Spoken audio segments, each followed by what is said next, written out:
Hello friends, இன்னைக்கு நாம் பார்க்க போறது marrigold biscuit and brew coffee தூளை வச்சு ஒரு சிம்பிளான கப் கேக் எப்படி செய்யறதுன்னு சொல்லி காணிக்க போறேன். வாங்க வீடியோக்குள்ள போலாம்.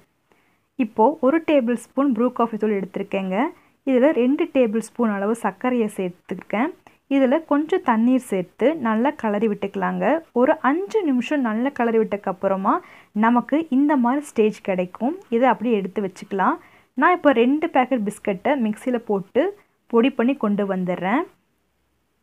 பொடி பண்ண மிக்ஸ்சரை இந்த பாத்திரத்துல நம்ம சேர்த்துக்கலாங்க. சேர்த்த பிறகு நாம இப்ப mix பண்ணி வச்சிருக்கோம் இல்லையா அந்த brew coffee தூள் மிக்ஸ்சர் அதையும் இதல நாம சேர்த்துக்கலாம்.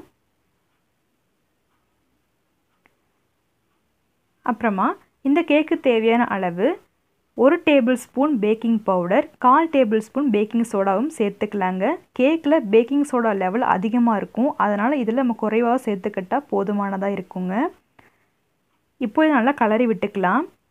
எனக்கு 1 டம்ளர் பால் எடுத்து வச்சிருக்கேன். பால் இல்ல அப்படினா தண்ணீர் சேர்த்து நம்ம கலக்கிக்கலாங்க. இப்போ நான் கொஞ்சம் கொஞ்சமா சேர்த்து இதல கலக்கி விட்டுக்க போறேன். பாருங்க இந்த ஸ்டேஜ் நமக்கு சரியானதா இருக்கும். நான் 1 யூஸ் டம்ளர் தான் எடுத்துர்க்கேன். எந்த டம்ளர் நீங்க வந்து டம்ளர் எடுத்துக்கலாம் இல்ல அப்படினா மோல்ட் கப்ஸ் வச்சிருந்தீங்கன்னா அதல இதல சேர்த்துக்கலாங்க. இதல பாதி அளவு வர அளவுக்கு மட்டுமே இதல சேர்த்துக்கோங்க. முழுசா சேர்த்தீங்கன்னா பேக் ஆகும்போது கேக் பொங்கி வரக்கு வாய்ப்புகள் இருக்கு. இதல டாப்பிங்ஸ்க்காக நான் பாதாம் பருப்புகளை எடுத்து வச்சிருக்கேன். உங்களுக்கு என்னென்ன வேணுமோ அதல நீங்க சேர்த்து கூட கேக் பேக்கிங்க்கு வெச்சுக்கலாம். இப்போ பாருங்க ரெடி ஆயிருச்சு. இப்போ ஒரு குக்கர்ல பாத்திரத்துக்கு மேல தட்டு வச்சிருக்கேன். இப்போ இத நம்ம எடுத்து வச்சுக்கலாங்க. இப்போ குக்கர் மூடி போட்டு நம்ம ஒரு 45 நிமிஷம் வெயிட் பண்ணிட்டு இருக்கலாம். வெயிட் போட வேண்டாங்க. இப்போ சரியா 45 நிமிஷம் ஆச்சு. ஓபன் பண்ணி பார்க்கலாம். பாருங்க கேக் நல்லா வந்திருக்கு. இப்போ நம்ம ஒரு குச்சி விட்டு பார்க்கலாம். ஒரு ஸ்டிக்ல பாருங்க கேக் ஒட்டவே இல்ல.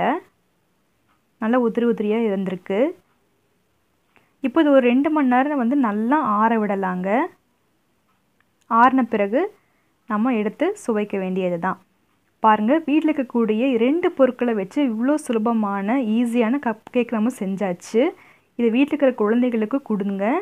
ரொம்ப விரும்பி சாப்பிடுவாங்க. இந்த டேஸ்ட் வைஸ்ல ரொம்ப சூப்பரா இருந்தது. சாக்லேட் கேக்கோட டேஸ்ட் எனக்கு கிடைச்சதுங்க. பாருங்க நல்லா சாஃப்ட்டா இருந்தது. வீட்ல இருக்கக்கூடிய இந்த 2 பொருட்களை மட்டுமே வச்சு சுலபமா செய்யக்கூடிய இந்த கப் கேக் நீங்களும் செஞ்சு பாருங்க. இதே மாதிரி வேற ஒரு ஈஸியான ரெசிபியோட உங்களை நான் சந்திக்கிறேன். அதுவரைக்கும் பை.